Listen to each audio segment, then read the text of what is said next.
ஃபேமிலியோட சேர்ந்து வந்து வேலவன் ஸ்டோர்ஸ்ல ஜாலியா ஷாப்பிங் பண்ணுங்க because ரொம்ப சூப்பரான பிரைஸ் and யூனிக் கலெக்ஷன்ஸ் எல்லாமே. சோ நீங்களும் என்ஜாய் பண்ணுங்க. Happy shopping at Velavan stores. Velavan stores, Usman road, T Nagar, Chennai மற்றும் Thoothukudi. Sumadi. Thank you very much, Chairperson sir, for having given me this opportunity to speak on this anti-maritime piracy bill. At the outset, I would like to associate myself with the Honourable Member of the Parliament, Dr. Manish Tiwari, to change the nomenclature as Maritime Anti-Piracy Bill. So, my story starts at sea, a perilous voyage to an unknown land, a shipwreck, the wild waters soar and heave, the brave vessel is dashed all to pieces, and all the helpless souls within her drowned. Thus, Shakespeare describes the natural calamities and dangers of a sea voyage. But apart from these, the pirates of the sea are the most dangerous threat, who seize, destroy any ship at high seas and sometimes even at the harbors at shore. Also, they are involved in many other illegal activities like smuggling and slave trades. So the sea piracy mafia needs to be dealt with iron fist. And so I really appreciate our government's initiative to bell the cat legally through this bill. So according to the International Maritime Bureau of the ICC, piracy attacks on ships were increased by 20% between 2019 and 2020. India is the largest stakeholder in maritime trade, having our crew and officers constitute nearby 10% of the global seafaring community. And thus it's high time to have this bill passed. And we have our Union Minister here right now for the External Affairs, Dr. S. Jaishankar, who has labored much to bring this bill to see the light of the day. I appreciate wholeheartedly his efforts and hope this will bring sea changes in the Indian maritime history. Sir, the Union is bringing the law as part of the commitment made by India while signing the United Nations Conventions on the Law of the Sea, UNCLOS, in 1982, and the UNCLOS was ratified by India in 1995. I welcome this bill, but would like to draw the attention of this august House through you to some major incidents. Sir, the introduction of this bill comes after some days after 18 Indians aboard a crude oil ship carrier were kidnapped off the coast of Nigeria. Some time ago also, the House would not have been forgotten. An incident had been reported about our fellow Keralite fishermen being killed by the authorities in an Italian naval ship. And since there was a lacuna in the legal system, much had been deliberated and spoken about, and even when we were waiting for the offenders to be punished, they were just let go, which was a very sad thing. And I like to bring those things, incidents, to the attention of this august House, because that's how this bill seems to be very, very important. So, to have a separate domestic legislature on piracy, as well taking care of the fellow fishermen from all the states of India is also very, very important. Yes. That's the point I would like to make here.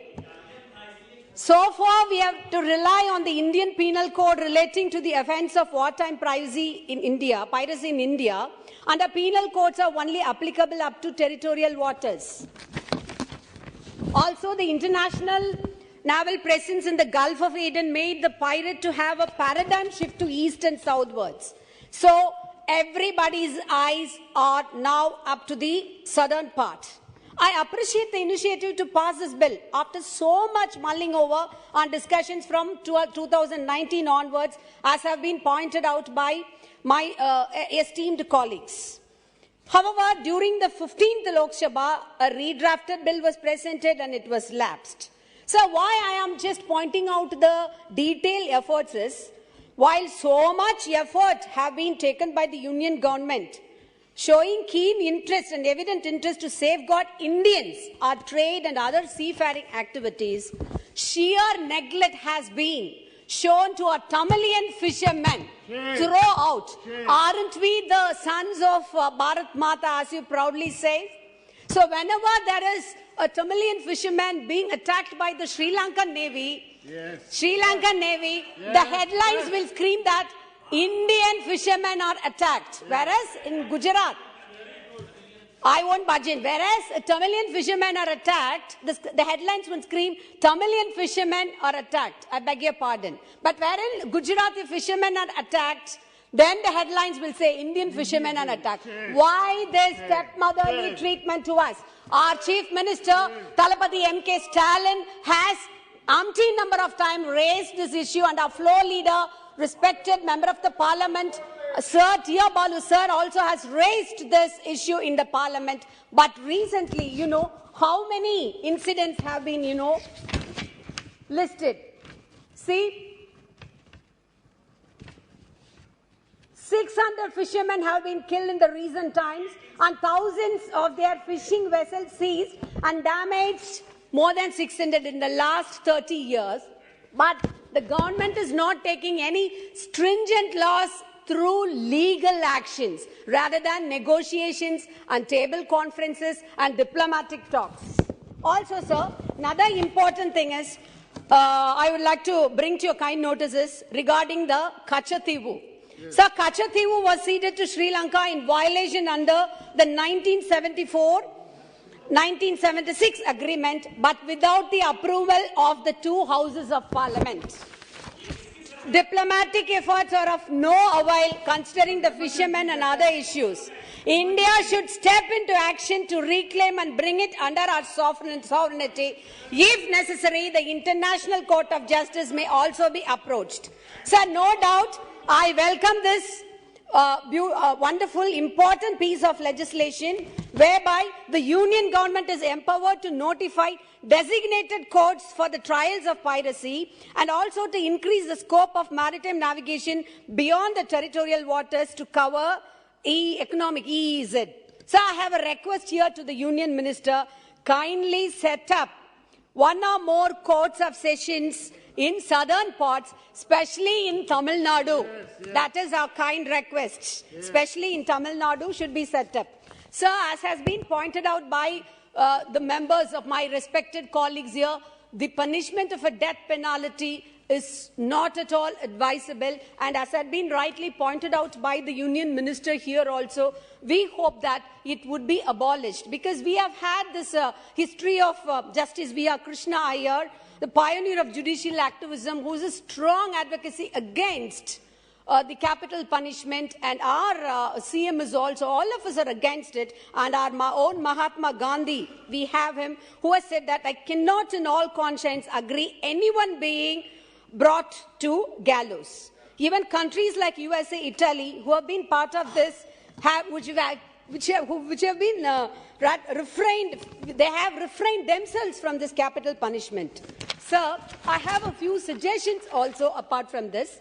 The standing committee has stated the role, the one particular point, that the role of the state government has to be clearly defined. Yes. In order to emphasize and promote effective coordination mechanism. So kindly take that also into account. And again, sir, one more point. There is no mention of international cooperation for the repression of piracy in this bill, which should be addressed. And since our Prime Minister has proudly announced as the head of the G20 summit that one earth, one family, one future, I'd like to request our Honourable Union Minister through you, sir, that he has to consider our fishermen from Tamil Nadu also, because local issues are very, very important and it needs to be addressed. We are very happy. We welcome this bill, but still they have to take into account the plight of our fishermen. Hence, with all these suggestions and requests, I'd like to ask the Honourable Union Minister through you to take into consideration of the above points as well before passing the bill. Thank you very much. இந்த video உங்களுக்கு பிடிச்சிருந்தா please like and share பண்ணுங்க. மறக்காம எங்க சேனலை சப்ஸ்கிரைபும் பண்ணுங்க.